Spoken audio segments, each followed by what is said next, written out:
Hello, my name's Dr. Ian Goodall. I am a retired head teacher. I live just outside the lovely town of Midhurst in Sussex, and we're lucky enough to live in the South Downs National Park. I was the headmaster of a very large comprehensive school in Hampshire for 10 years, and was responsible for the education and welfare of 1,600 students. I've been giving talks now for about 5 years, and I've now given over 500 talks. Sorry, not 500, 100. And I've all had excellent feedback from all the talks that I've given. I have about 12 talks that I can give. This is the most popular one. Given this one about 50 times. The Man Who Caught a Million Criminals. It also goes under the same title of the real CSI. So this is a typical DNA fingerprint. And I explain that this DNA fingerprinting is nothing to do with traditional fingerprints. It's nothing to do with fingers. It was given that name because, like the traditional fingerprints, it's able to identify people uniquely. So I divide this talk up into these three sections. The first crime that was solved using the technique, and then an explanation of how the technique is actually carried out, and then some other interesting cases, including that of the last royal family in Russia, and other interesting cases like that. And the king in the car park too. King Richard III was discovered in Leicester under a car park, and DNA fingerprinting was used to prove that it was indeed him. So this was the first crime solved using DNA fingerprinting, and this sadly was a 15-year-old girl living just outside the city of Leicester, Dawn Ashworth, and she had been to play with a neighbour of hers, and in the neighbouring village, and was on her way back from playing with her, and she decided to take a shortcut down this alleyway, 10-pound lane, and sadly then she disappeared. Two days later, the police discovered her body hidden in the undergrowth. They immediately realised that they were looking for a serial killer, because 2 years previously another 15-year-old girl, Linda Mann, had been raped and murdered in just a few hundred yards from that position. So as you can imagine, all the local people, particularly the parents, were very worried about who was going to be the next person on this killer's list. So they issued a reward, and then they heard that at the nearby University of Leicester that Alec Jeffreys had invented this new technique. So the police contacted him and asked if he could carry out the fingerprinting on the girls' bodies. Here he is in his laboratory. He was always interested in science from an early age, but he got into trouble one day when he was coming back from his paper round, and he picked up a dead rabbit by the side of the road, and his mother caught him dissecting it on the dining room table, so that didn't go down very well. But he obviously went on to do very well, and here he carried out tests on the two girls, as I've said, and also on a young man that they had in custody.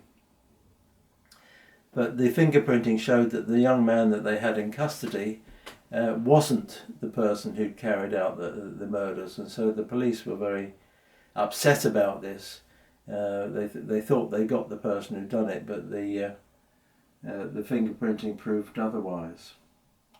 So they decided to carry out a fingerprinting on a wider scale. They wrote to all the men born between those years and asked them to come forward to testing stations with photo ID, with with a passport and to give a blood sample so that their DNA could be checked. But after 8 months and 5,500 men had been tested, there'd been they hadn't found the killer.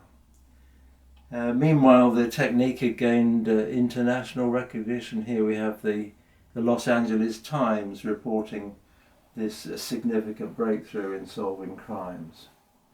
And now fast forwarding to this pub in the city of Leicester, the Clarendon, and a group of men are sitting around a table there discussing the murders and the rapes, and one of them explains to the other men sitting there that he'd actually avoided the manhunt because he'd persuaded a workmate of his to present himself. They doctored the passport, changed the photograph in the passport, so that his friend had shown up to the testing station prepared to be him, pretending to be him.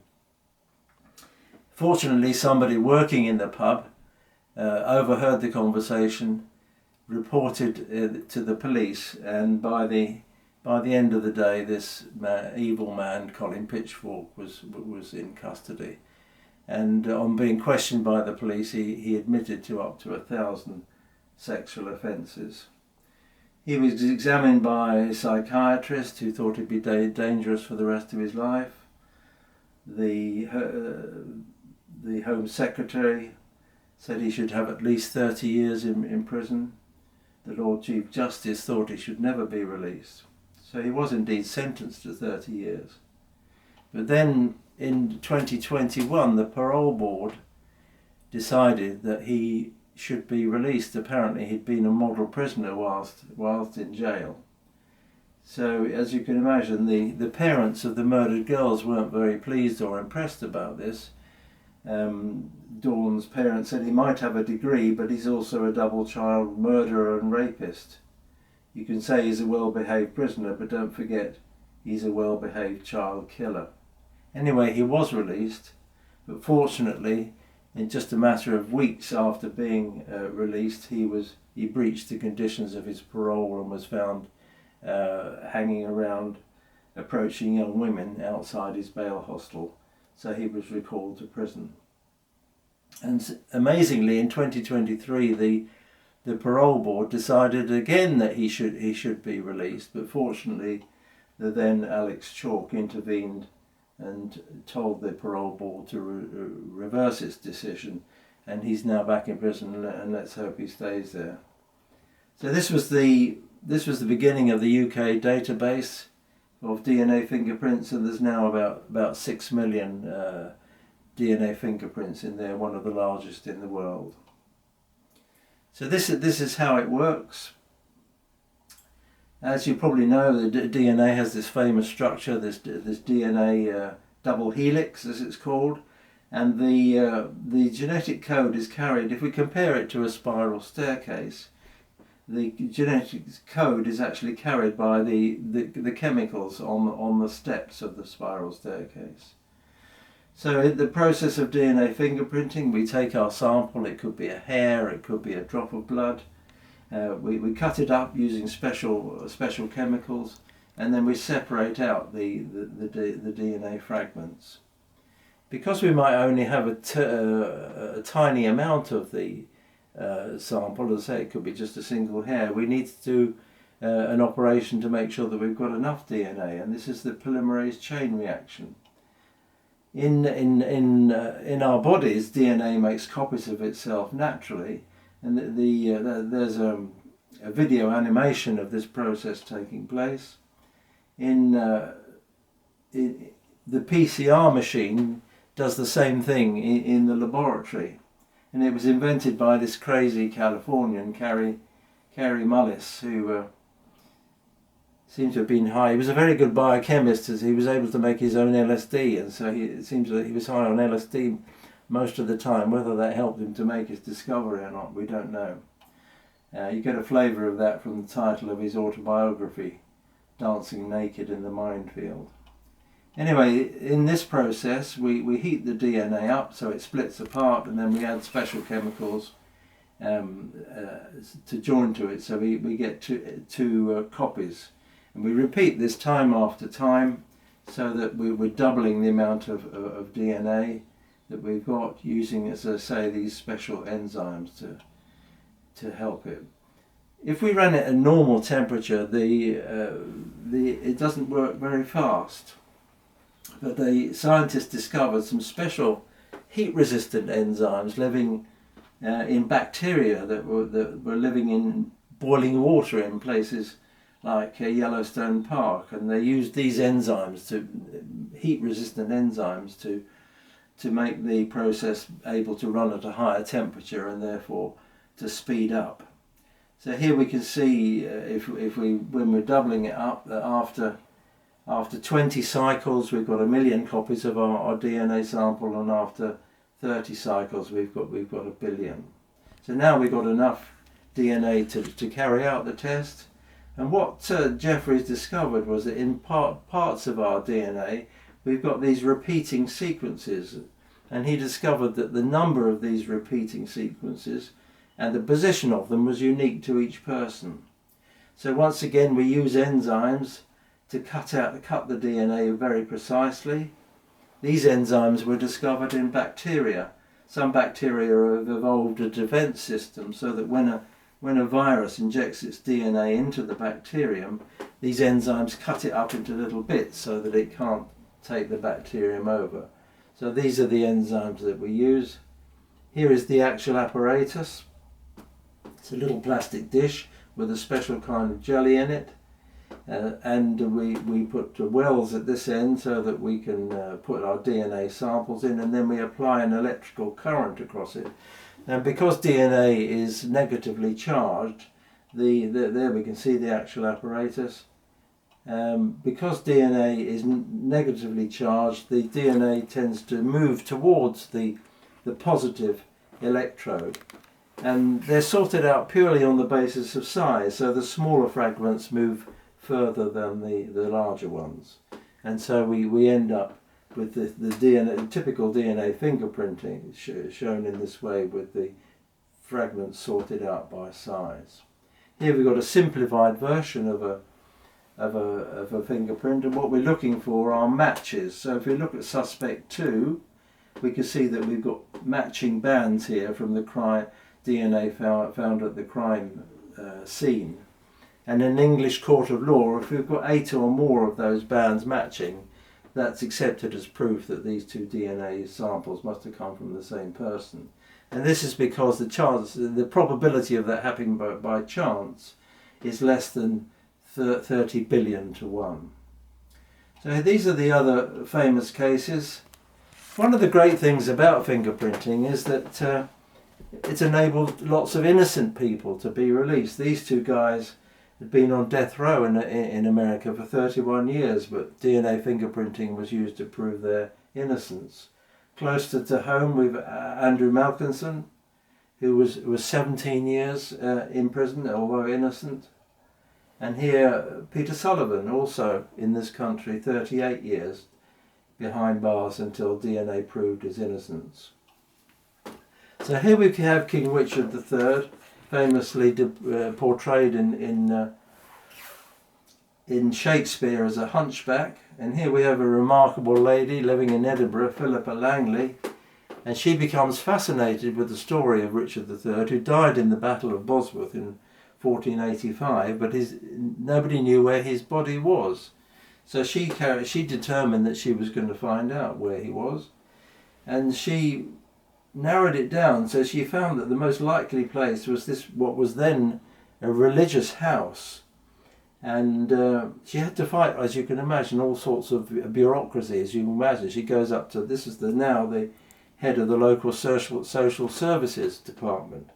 So when she goes up to the head of the local social services and says, "Can I please dig up your car park, because I think King Richard III's in there," that she didn't get very far. But eventually she persevered, and they did indeed find the body in the car park. And if you look closely, you can see that he's got this severe curvature of the spine, which is why Shakespeare, as I say, depicted him as a hunchback. This is a medical condition known as scoliosis. So we were able to have a proper fiance reburial in 2015.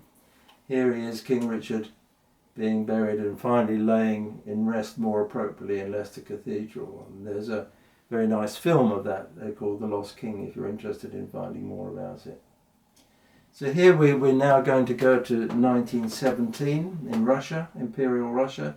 Here we have the last Russian royal family, the Romanovs, Nicholas and Alexander, and their 5 children, the 4 girls and the boy.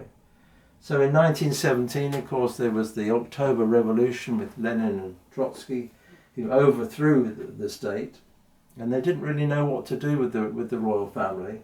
So first of all, they moved them deep into Siberia, the other side of the Ural Mountains, and they put them under house arrest. But they were then still concerned that they would act as a focus for counter-revolutionaries who were approaching Russia from the south. And so they decided the only way to settle the matter permanently was to kill them. So they lined them up against the wall and murdered them. They then didn't know what to do with the bodies. They thought they might throw them down a coal mine. Eventually they set off deep into Siberia, and they ended up burying them under a road, and they stayed there until the fall of the Soviet Union, and in 1991 the bodies were dug up again, and DNA fingerprinting was used to prove that these were indeed the bones, the remains of the royal family. And in order to provide a check, they asked Prince William, the Duke of Edinburgh, to provide a DNA sample. And if we look at the family tree, we can see why that is. So we see Queen Victoria, that the Tsarina of Russia, Alexandra, was a granddaughter of Queen Victoria, and Prince Philip was a great-grandson, so they were very closely related, and they would share quite a lot of DNA. Prince Philip was happy to provide a sample, and that was used to prove that these bones were indeed those of the royal family. Lots of women popped up in the first half of the 20th century claiming to be Anastasia, hoping to inherit a fortune, but they all proved to be frauds. So here we have the remains lying in state, and once again a more appropriate funeral. Another thing that can be used with this technique is paternity tests.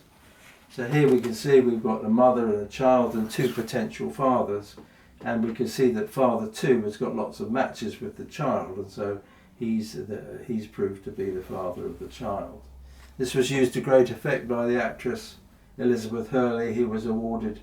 It was used to prove that Steve Bing was the father of her child, and she received an award. Could only be in an American court, couldn't it, of $158,000 a month for her child support. Another thing here, which I particularly like because I'm keen on family history, is using it for investigating our ancestors. So if you're interested in this, you can send off to a company like Ancestry, pay your £50, you get a little box, comes back, and you spit into a tube and send it back, and then a few weeks later you get an analysis of your DNA. And this ties up quite nicely with the research that I've done into my family history. You can see I've got strong connections with Scotland and Ireland, and this is because my 7 times great-grandfather was living in lowland Scotland but being persecuted for his religion. He wanted to emigrate to America, but the ship that he was on capsized on the north of Ireland, so he ended up in Ireland, and 7 generations later my mother was born in Ireland. And then if we look here, we can see I've got ancestors in the Netherlands, in Holland, and that's because my 10 times great-grandparents, Isaac and Jenny Anker, were born in Amsterdam in 1600, and they came over to England in 1625 to help with the drainage of the fens, because the Dutch were the experts in drainage. One of the things you can do with this is entirely voluntary, of course. You can say to Ancestry, has anybody else done a DNA test that matches with mine? And I was able to use this to discover 2 second cousins that I didn't know I had. one of them lived in New Zealand, and I knew that my great uncle had emigrated about 1870 to New Zealand, set up as a dairy farmer. But what I didn't know was that he built himself a farmhouse, but I was able to liaise with this cousin in New Zealand, and she explained that the house that he'd built had actually been transported and was now the centre of a living museum. So I was able to go out to New Zealand last year and walk around my great uncle's house. One time when I was giving this talk, I was asked if I had any skeletons in the cupboard, and I was able to tell them that this is my great uncle here. He got into trouble. He had 3 children with his first wife, who sadly died in labour with the third one. He married his housekeeper and had 10 more children with her. So the doctor was a frequent visitor to the house, and one time when the doctor came, the doctor made some comment about the house being dirty, which my great uncle took exception to. So it ended up in a fight, and my great uncle broke the doctor's arm. So this is a report in the local paper, the doctor suing my uncle for £500 damages, but the case was thrown out. This is one of his sons. This is a sad story. He was a talented artist, but he was gay, and it didn't do to be gay on a New Zealand sheep farm in the early 1900s. So he decided to emigrate to England, and he arrived in London. This is a clip from the London paper, 1932, and sadly he was approached by a con man at Waterloo Station, and the con man persuaded my uncle to take him to a hotel. They shared a room together, and when he woke up in the morning, the con man had gone in and he'd taken all of Harold Baskin's possessions, £38. Even he stole his clothing, and he was so distraught that he ended up committing suicide by poisoning. So that's a rather sad end to my story. So DNA fingerprinting is now the gold standard of forensic science. And Alec Jeffreys, he's now Professor Sir Alec Jeffreys. I'd like to say well done and thank you, the man who caught 1 million criminals. You can see over here the talks I've given these are the talks that I've given this year in 2025. I think there are about 37 of them all together, and as you can see in 2026 I've got about 30 bookings already. I've even got one for 2027. So I've had lots of repeat bookings, as that's the ultimate test, isn't it, really? If somebody asks you back again, then they clearly, I must be doing something right.